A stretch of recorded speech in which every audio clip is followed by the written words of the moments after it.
ნაკლებად მძიმე კატეგორიის დამნაშავეები ციხეებში აღარ მოხვდებიან და მათ საზოგადოებრივად სასარგებლოდ შრომა დაეკისრებათ. ისინი ანაზღაურების გარეშე მუნიციპალურ სამსახურებში დასაქმდებიან, როგორც თბილისის მერიის წარმომადგენლები აცხადებენ. თბილისის მერიაში 200-მდე სამუშაო ადგილია, სადაც შეუძლიათ რომ დაასაქმონ მსჯავრდებულები. მათი განმარტებით სამუშაო ადგილები ძირითადად თბილისის ავტობუსებთან დაკავშირებით კონტროლიორების ვაკანსიებზეა, ასევე დასუფთავებისა და ქალაქის მოწესრიგებასთან დაკავშირებით. ეს არის ჩვენი სამინისტროსთვის მეტად მნიშვნელოვანი საკითხი, არა მხოლოდ იმიტომ, რომ საუბარი არის არასაპატიმრო სასჯელზე, ანუ თავისუფლების არასაპატიმრო სასჯელის ალტერნატივაზე, ანუ თავისუფლების აღკვეთის ალტერნატივაზე, არამედ იმიტომაც, რომ საქმე ეხება იმას, რომ დამნაშავე შეასრულებს საზოგადოებისთვის სასარგებლო შრომას.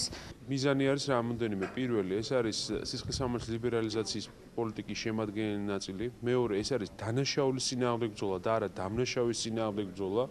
და მესამე, რაც ყველაზე მნიშვნელოვანია, ეს არის პრევენციაზე ორიენტირებული პროექტი.